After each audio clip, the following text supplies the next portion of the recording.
Zombie guía de supervivencia. Introducción. Los muertos están entre nosotros.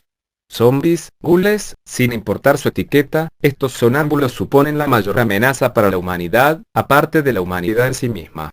Llamarlos a ellos depredadores y a nosotros presas sería impreciso. Son una plaga, y la raza humana su huésped. Las víctimas afortunadas son devoradas, sus huesos roídos hasta quedar limpios, su carne consumida. Los que no son tan afortunados pasan a formar parte del grupo de los atacantes, transformándose en monstruos pútridos y carnívoros. Como todos pensamos, una guerra convencional resultaría inútil con estas criaturas. La ciencia para acabar con la vida, desarrollada y perfeccionada desde el principio de nuestra existencia, no puede protegernos de un enemigo cuya vida no puede terminar. ¿Significa esto que los muertos vivientes son invencibles? No. ¿Se puede acabar con estas criaturas? Sí. La ignorancia es el aliado más fuerte de los no muertos. El conocimiento, su enemigo más mortal. Por eso se ha escrito este libro, para proporcionar el conocimiento necesario para sobrevivir a estas bestias infrahumanas. Sobrevivir es la palabra clave que hay que recordar, ni la victoria, ni la conquista, únicamente sobrevivir. Con este libro no vas a aprender a ser un cazador de zombies profesional. Aquel que desee dedicar su vida a tal profesión debería buscar en otra parte. Este libro no está escrito para la policía, los militares o cualquier otra corporación gubernamental. Estas organizaciones, si deciden admitirlo y prepararse para la amenaza, tendrán acceso a recursos mucho más sofisticados de los que utilizarán los particulares. Por ello se ha escrito esta guía de supervivencia. Particulares, personas que no disponen de mucho tiempo y recursos pero que, sin embargo, se niegan a convertirse en víctimas. Por supuesto, se necesitarán otras muchas habilidades, instinto de supervivencia, liderazgo, incluso primeros auxilios, en cualquier encuentro con un muerto viviente. No se incluyen en este trabajo porque se pueden encontrar en textos convencionales. El sentido común te dirá lo que debes estudiar como complemento a este manual. Además, se han omitido todas las materias que no se refieren directamente a los muertos vivientes. Con este libro aprenderás a reconocer a tu enemigo, elegir las armas adecuadas, las técnicas para acabar con ellos y todo sobre la preparación y la improvisación cuando estés defendiendo, huyendo y atacando. También se hablará de la posibilidad de que llegue el día del juicio final, en el que los muertos vivientes reemplazarían a la humanidad como especie dominante del planeta. No descartes ningún apartado de este libro por suponer que se trata de un drama hipotético. Cada mínimo detalle de conocimiento ha sido reunido con gran esfuerzo y experiencia. Los datos históricos, los experimentos en laboratorios, la investigación de campo y los relatos de los testigos oculares, entre los que se incluye el autor, han servido para crear este libro. Incluso el escenario del día del juicio final es una extrapolación de los acontecimientos ocurridos en la vida real. Muchos de los casos reales están recogidos en el capítulo de brotes registrados. Estudiándolos probaremos que cada lección que aprendemos con este libro se basa en hechos históricos. Dicho esto, el conocimiento es solo una parte de la lucha por la supervivencia. El resto depende de ti. Tu elección personal y tus ganas de vivir resultarán primordiales cuando los muertos comiencen a atacarnos. Si no cuentas con eso, nada te protegerá. En la última página de este libro, hazte una pregunta. ¿Qué harías? ¿Terminar tu existencia con actitud pasiva o levantarte y gritar? No acabarás conmigo. Sobreviviré. Eso depende de ti. Nota del autor. Como este libro lo ha escrito un ciudadano de Estados Unidos, las páginas contienen referencias específicas a aspectos muy americanos. No cabe duda de que ejemplos que reflejan la adoración cultural hacia los automóviles o las pistolas resultarán extraños, incluso inútiles en relación a la crisis internacional. Es cierto que algunos ejemplos estadounidenses no podrán aplicarse, pero las lecciones que esconden tras ellos sí. La filosofía de este libro nunca ha sido estrictamente estadounidense. Las tácticas y estrategias se aplican a aquellos humanos preocupados por sobrevivir en cualquier lugar, independientemente de la nacionalidad o el emplazamiento. La amenaza zombie es en verdad una amenaza internacional. Los ciudadanos de Europa Occidental y de las Islas Británicas cuentan con una densa población, carecen de crímenes violentos, relativamente, y han vivido casi 2 generaciones de paz, estabilidad y prosperidad económica. Pero quizá ahora son más vulnerables a los muertos vivientes que en cualquier otro momento de la historia.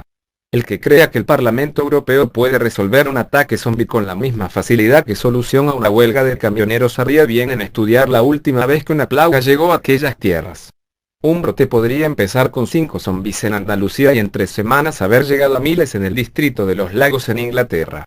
Asimismo, ciudadanos de países geográficamente tan aislados como Australia y Nueva Zelanda están en grave peligro de dejarse llevar por un falso sentimiento de seguridad.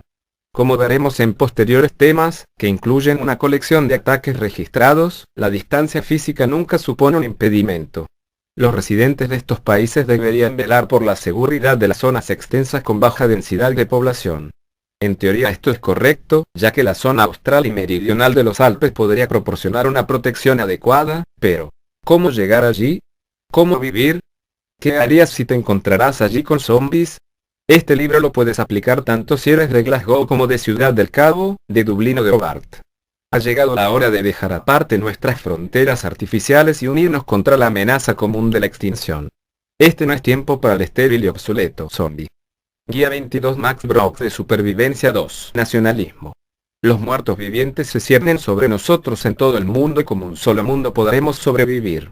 Los no muertos. Mito y realidad. Nace de la tumba. Su cuerpo es el hogar de los gusanos y la mugre. No hay vida en sus ojos, no hay calidez en su piel, su pecho no se mueve. Su alma, tan vacía y oscura como el cielo nocturno. Se ríe de la espada, escupe a la flecha, porque no dañarán su carne. Hasta la eternidad caminará por la tierra, olisqueando la dulce sangre de los vivos, obsequiándose con los huesos de los condenados. Cuidado, porque es el muerto viviente. Texto hindú desconocido, Sir Camila C. Zombie. Gon.bisust. También zombies pl. Un cadáver viviente que se alimenta de la carne de los humanos. 2. Un hechizo vudú para revivir a los muertos. 3. Un dios serpiente vudú. 4. Alguien que se mueve y actúa con aturdimiento, como un zombie. Palabra originaria del África Occidental. ¿Qué es un zombie? ¿Cómo se crean? ¿Cuáles son sus puntos fuertes y cuáles sus puntos débiles? ¿Qué necesitan? ¿Cuáles son sus deseos? ¿Por qué son tan hostiles con los humanos? Antes de hablar sobre las técnicas de supervivencia, debes conocer aquello a lo que intentas sobrevivir. Debemos empezar separando los hechos reales de la ficción. Los muertos andantes no son ni obra de la magia negra, ni tampoco de una fuerza sobrenatural. Tienen su origen en un virus conocido como Solanum, palabra latina utilizada por Jan van der Haven, el primero en descubrir esta enfermedad. Solanum. El virus. El Solanum funciona viajando dentro del sistema sanguíneo, desde el punto de entrada inicial hasta el cerebro. De un modo que aún no se ha llegado a comprender del todo, el virus usa las células del lóbulo frontal para la replicación y las destruye en el proceso. Durante este periodo, cesan todas las funciones del cuerpo. Cuando se para el corazón, se da por muerto al sujeto infectado. El cerebro, sin embargo, continúa vivo pero inactivo, mientras el virus muta las células y las convierte en un órgano completamente nuevo. La particularidad más decisiva de este nuevo órgano es su independencia del oxígeno. Si eliminamos la necesidad de este elemento tan importante, el cerebro de los no muertos puede utilizar, pero no depende de él en ninguna medida, el complejo mecanismo de apoyo del cuerpo humano. Una vez completada la mutación, este nuevo órgano reanima el cuerpo convirtiéndolo en una forma que guarda poco parecido, fisiológicamente hablando, con el cadáver original. Algunas de las funciones corporales continúan siendo constantes, otras operan de manera diferente y las restantes se inhabilitan para siempre. Este nuevo organismo es un zombie, un miembro de los muertos vivientes. 1. Origen. Desgraciadamente, las investigaciones intensivas aún no han encontrado ningún ejemplo aislado de Solanum en la naturaleza. Los resultados obtenidos al analizar la tierra, el agua y el aire de todos los ecosistemas en todo el mundo, incluyendo la fauna y la flora, han sido negativos. Mientras escribo este libro, la investigación continúa. 2. Síntomas. La relación de horas que aparece a continuación esboza el proceso de conversión de un humano infectado, varias horas arriba o abajo, dependiendo de la persona. Hora 1. Dolor y decoloración, marrón morado, de la zona infectada. La herida se coagula inmediatamente, dado que la infección proviene de una herida. Hora 5. Fiebre, 37 milésimo 39 C, convulsiones, demencia leve, vómitos, dolor intenso en las articulaciones. Hora 8. Entumecimiento de las extremidades y del área infectada, aumento de la fiebre, 39 milésimo 41 C, aumento de la demencia, pérdida de la coordinación muscular. Hora 11. parálisis de la zona inferior del cuerpo, entumecimiento general, disminución de la frecuencia cardíaca. Hora 16, hora 20, parada cardíaca. Actividad cerebral nula. Hora 23, resurrección. 3. Transferencia. El solanum es 100% contagioso y 100% letal. Afortunadamente para la raza humana, el virus no se transmite ni por el agua ni por el aire. No se conoce ningún contagio del virus en humanos por medio de los elementos de la naturaleza. La infección solo puede darse a través del contacto directo de fluidos. La mordedura de un zombie, a pesar de que es la forma de transferencia más conocida, no es, en absoluto, la única. Hay humanos que se han infectado por rozar una herida abierta contra otra de un zombie al ser salpicados con sus restos después de una explosión. El zombie. Guía 22 Max Brock de Supervivencia 3. Desenlace que conlleva la ingesta de carne infectada, suponiendo que la persona no tenga ninguna llaga abierta en la boca, más que la infección, suele ser la muerte permanente. Se ha comprobado que la carne infectada es altamente tóxica. No existe información alguna, histórica, experimental o cualquier otra, sobre las consecuencias de mantener relaciones sexuales con una especie no muerta, pero, como apuntamos anteriormente, la naturaleza del solanum indica un alto riesgo de infección. Advertir de un caso como este resultaría inútil, puesto que una persona lo suficientemente irracional para intentarlo estaría tomando una actitud pasiva para con su propia seguridad. Muchos afirman que, dado la coagulada naturaleza de los fluidos corporales de los no muertos, las posibilidades de infectarse por un contacto que no fuera un mordisco deberían ser pocas. Sin embargo, debemos recordar que un único organismo es suficiente para empezar el ciclo. 4. Infección de las otras especies. El solanum es letal para todas las criaturas vivas, sin tener en cuenta el tamaño, la especie o el ecosistema al que pertenezcan.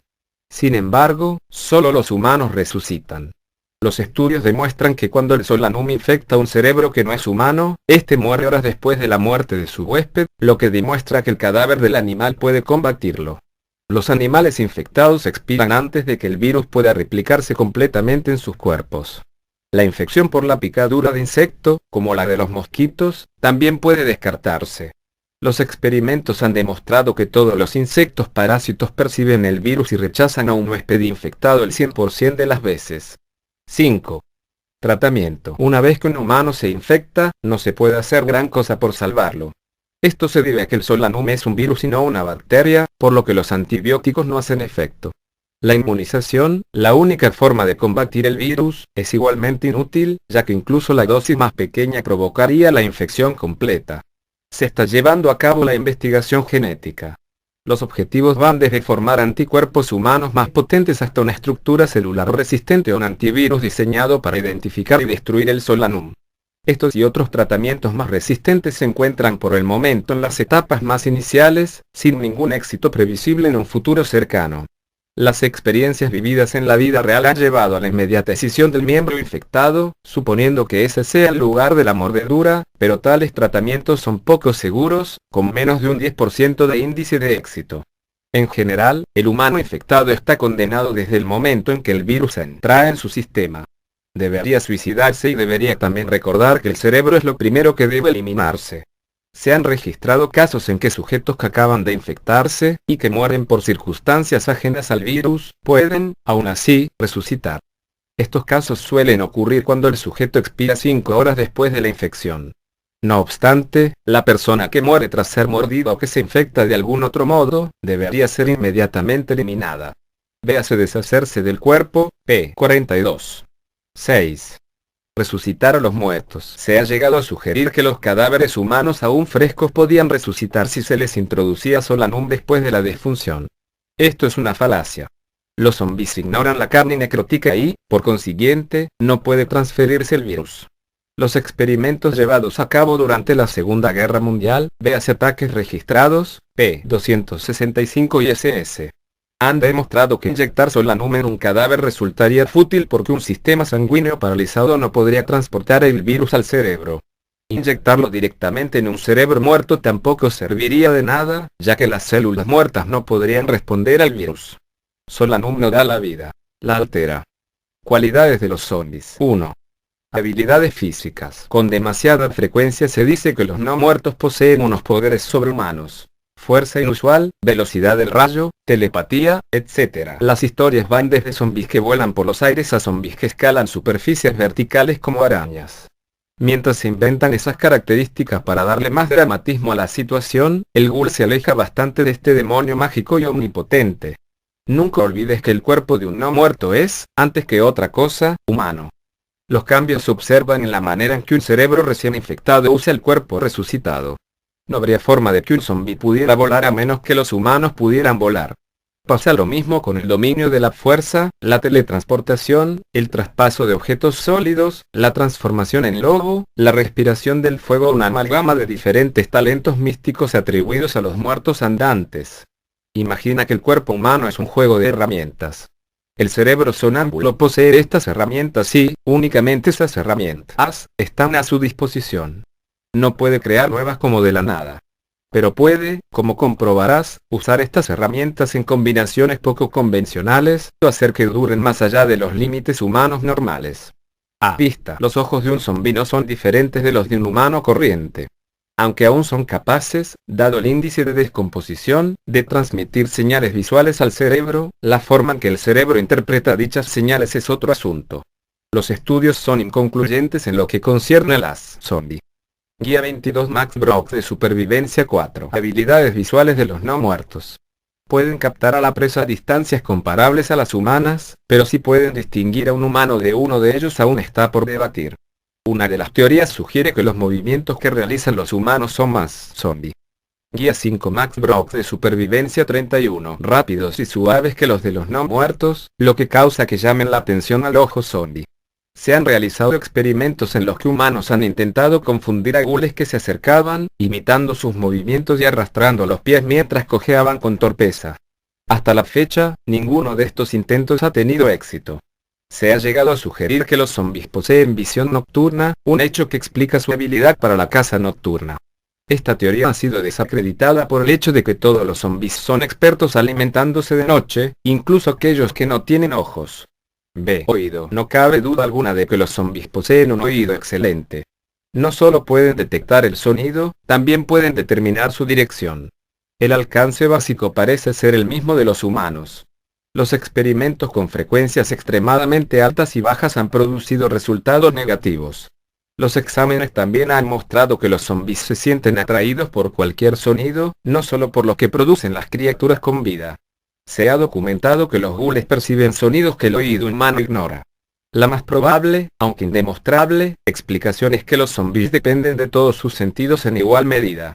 Los humanos se orientan con la vista desde su nacimiento y dependen de otros sentidos solo si pierden el primero. Tal vez, esta discapacidad no la comparten con los muertos andantes. De ser así, esto explicaría su habilidad para cazar, luchar y alimentarse en total oscuridad. C. Olfato. A diferencia del oído, los no muertos tienen un sentido del olfato más agudo.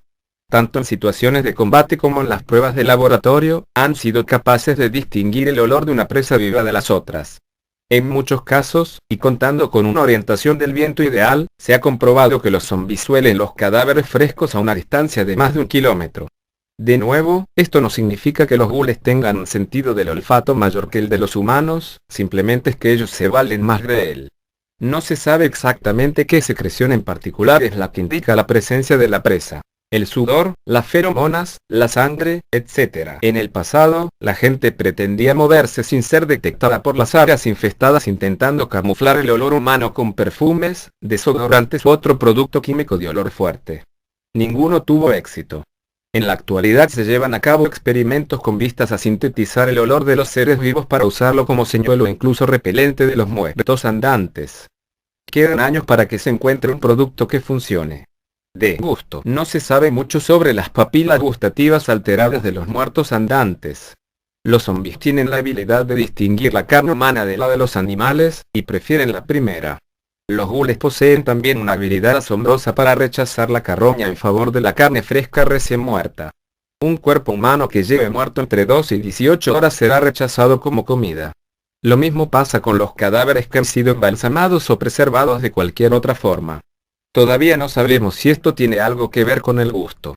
Puede que tenga que ver con el olfato o, quizá, con otra clase de instinto que no hemos descubierto. ¿Por qué exactamente la carne humana es preferible? La ciencia todavía tiene que encontrar una respuesta a esta confusa, frustrante y terrorífica pregunta. Tacto. Los zombies no perciben, literalmente, los estímulos físicos. Todos los receptores nerviosos siguen muertos después de la resurrección. Verdaderamente se trata de su ventaja más grande y terrorífica sobre los vivos. Nosotros, como humanos, tenemos la habilidad de experimentar el dolor físico como un signo de deterioro corporal. Nuestro cerebro clasifica tales sensaciones, las agrupa teniendo en cuenta el estímulo que las provoca y después archiva la información para usarla como aviso en futuras lesiones. Este es el don de la fisiología y el instinto que nos permite sobrevivir como especie. Por esta razón valoramos virtudes como el coraje, que inspira a las personas a realizar acciones a pesar de las señales de peligro. La incapacidad de reconocer y evitar el dolor es lo que convierte a los muertos andantes en criaturas tan formidables. No notan las heridas y, además, estas no les impiden atacar. Aunque el cuerpo de un zombi sufra daños severos, continuará atacando hasta que no quede nada de él. Sexto sentido. Las investigaciones realizadas a través de la historia, combinadas con los estudios de campo y de laboratorio, han demostrado que los muertos andantes atacan incluso cuando todos sus órganos sensoriales han sido dañados o se han descompuesto por completo. ¿Significa esto que los zombies poseen un sexto sentido? Tal vez. Los seres vivos usan menos del 5% de su capacidad cerebral. Es posible que el virus pueda estimular otras habilidades sensoriales que la evolución ha olvidado. Esta teoría es la que se discute más acaloradamente en la guerra contra los no muertos. Hasta ahora, no hay pruebas científicas que apoyen a ningún bando. Cicatrización. A pesar de las leyendas y las tradiciones antiguas, la fisiología de los no muertos ha demostrado no poseer poderes de regeneración. Las células que están dañadas, zombie. Guía 6 Max Brock de Supervivencia 31, siguen estando dañadas. Cualquier herida, sin importar su tamaño o su naturaleza, seguirá abierta mientras que esté en fase de resurrección. Se ha llevado a cabo una variedad de tratamientos médicos para estimular el proceso de cicatrización en gules capturados. Ninguno resultó positivo. Esta incapacidad para repararse a sí mismos, algo que los seres vivos poseemos, supone una importante desventaja para los no muertos. Por ejemplo, cada vez que nos esforzamos físicamente, nuestros músculos se desgastan. Con el tiempo, estos músculos se reconstruyen y pasan a ser más fuertes que antes. La masa muscular de un ghoul permanecerá dañada, reduciendo su efectividad cada vez que la use. Descomposición. La esperanza de vida media para los zombies, cuánto tiempo es capaz de funcionar antes de descomponerse del todo, es de 3 a 5 años. Por muy fantástico que suene, el cuerpo humano es capaz de prevenir los efectos naturales de descomposición, lo que causa su putrefacción es biología básica. Cuando un cuerpo humano muere, su carne inmediatamente se cubre de billones de organismos microscópicos. Estos organismos siempre estuvieron presentes en el entorno externo y dentro del cuerpo. Mientras vivimos, el sistema inmunológico funciona como una barrera entre estos organismos y su objetivo. Cuando morimos, la barrera se abre. Los organismos empiezan a multiplicarse exponencialmente cuando se alimentan y, por esa razón, el cadáver sufre un colapso a nivel celular. El olor y la decoloración asociados con la carne en descomposición son el efecto del proceso biológico del trabajo de estos microbios. Cuando pides un bistec muy hecho, estás pidiendo un trozo de carne que ha empezado a pudrirse. Lo que antes era carne dura, ha sido reblandecida por microorganismos que han colapsado su fibra robusta. En un periodo corto de tiempo, ese bistec, igual que un cadáver humano, se quedará en nada, dejando tan solo material demasiado duro y falto de nutrientes para ningún microbio, como huesos, dientes, uñas y pelo. Este es el ciclo de la vida normal, la forma en que la naturaleza recicla los nutrientes y los hace volver a la cadena alimenticia. Para parar este proceso y preservar el tejido muerto, es necesario situarlo en un entorno inapropiado para las bacterias, como puede ser un lugar con temperaturas muy bajas o muy altas, o en compuestos químicos tóxicos como el formaldehído, o, en este caso, saturarlo con solanum. Casi todas las especies de microbios que están implicadas en la descomposición humana normal han rechazado en repetidas ocasiones la carne infectada por el virus, embalsamando al zombi eficazmente. Si este no fuera el caso, combatir a los muertos vivientes sería tan fácil como evitarlos durante varias semanas o incluso días hasta que se pudrieran y quedaran únicamente los huesos. Los investigadores deben aún encontrar la causa exacta de esta condición. Se ha descubierto que al menos una especie de microbio ignora los efectos de repulsión del solanum. De otro modo, los no muertos permanecerían en perfecto estado de conservación para siempre. Asimismo, se ha determinado que las condiciones naturales como la humedad y la temperatura juegan un papel importante. Los no muertos que frecuentan los pantanos de Luisiana puede que no duren tanto como los que viven en zonas frías, o en el seco desierto de Gobi. Las situaciones extremas, como el frío intenso o la inmersión en líquidos conservantes, podrían, hipotéticamente hablando, permitir a la especie de los no muertos vivir indefinidamente. Se sabe que estas técnicas permiten a los zombies actuar durante décadas, incluso siglos. Véase ataques registrados, P-239 y SS. La descomposición no supone que un miembro de los muertos andantes simplemente se desplome. La putrefacción afectaría a varias partes del cuerpo en momentos diferentes. Se han encontrado especímenes con el cerebro intacto pero el cuerpo descompuesto. Otros con el cerebro parcialmente podrido podían mantener ciertas funciones corporales, pero el resto estaban totalmente paralizadas. Recientemente, circula una teoría popular que intenta explicar la historia de la momia del Antiguo Egipto como uno de los primeros ejemplos del embalsamado de un zombie. Las técnicas de conservación permitían que vivieran durante varios miles de años después de haber sido sepultados. Cualquiera con un conocimiento mínimo del Antiguo Egipto encontraría esta historia falsa y ridícula. El paso más importante y complicado en la reparación del faraón para su entierro era la extracción del cerebro y digestión. Pruebas recientes han descartado, de una vez por todas, la teoría de que la carne humana supone el combustible para los no muertos. El tracto digestivo de un zombi está completamente inactivo. El sistema complejo que procesa la comida, que extrae los nutrientes y excreta los restos no se tiene en cuenta en la fisiología de un zombi. Las autopsias que se han llevado a cabo en no muertos controlados han demostrado que su alimento permanece en su estado original, sin digerir en ninguna de las secciones del tracto. La materia, que mastican parcialmente y que se pudre de forma lenta, continuará acumulándose mientras el zombi devore más víctimas, hasta que salga, a la fuerza, por el ano, o literalmente haga que estallen el estómago o los intestinos. Aunque estos ejemplos que resultan impresionantes sobre la falta de digestión son escasos, cientos de informes de testigos oculares confirmaron que los no muertos tenían el vientre hinchado. Un espécimen capturado y analizado detenidamente contenía 96 kilos de carne dentro de su sistema. Existen casos aún menos numerosos que han confirmado que los zombies continúan alimentándose hasta mucho después de que su tracto digestivo le haya explotado desde dentro. J. Respiración. Los pulmones de los no muertos continúan funcionando en lo que se refiere a inhalar aire y expulsarlo de su cuerpo. Esta función otorga a los zombies su firma personal, el gemido. Lo que los pulmones y la química del cuerpo no consiguen, sin embargo, es extraer el oxígeno y eliminar el dióxido de carbono. Dado que el solanum obvia la necesidad de ambas funciones, el sistema respiratorio queda zombie. Guía 7 Max Brooks de Supervivencia 31. Obsoleto en el cuerpo de un ghoul. Esto explica cómo los muertos vivientes pueden caminar bajo el agua o sobrevivir en entornos letales para los humanos.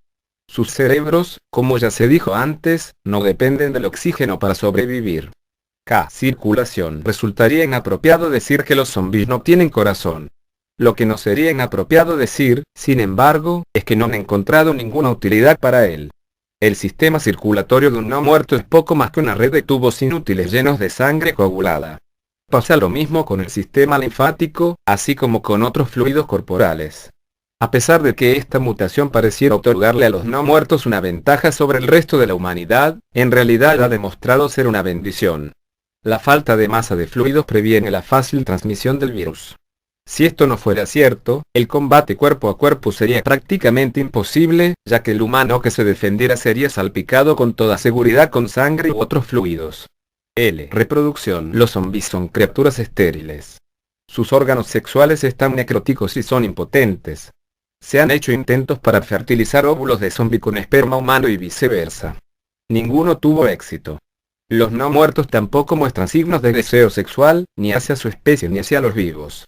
Hasta que las investigaciones puedan demostrar algo diferente, el gran miedo de la humanidad, que los muertos se reprodujeran y trajeran al mundo más muertos, resulta ser una imposibilidad reconfortante. M. Fuerza. Los ghouls poseen la misma fuerza bruta que los vivos.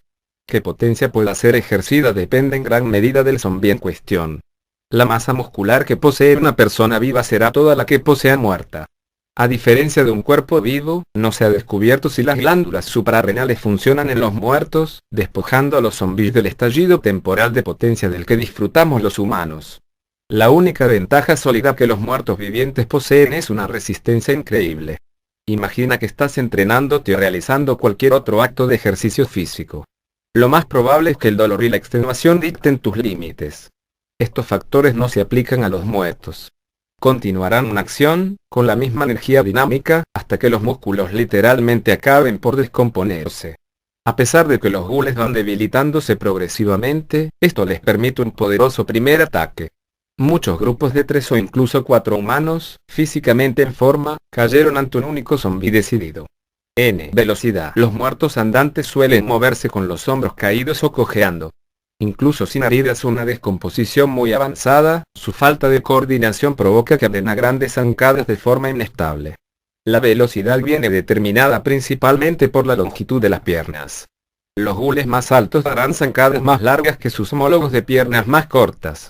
Al parecer los zombis son incapaces de correr. El índice de velocidad más rápido es de apenas un paso cada 1,5 segundos. Al igual que con la fuerza, la ventaja de los muertos sobre los vivos es su falta de cansancio.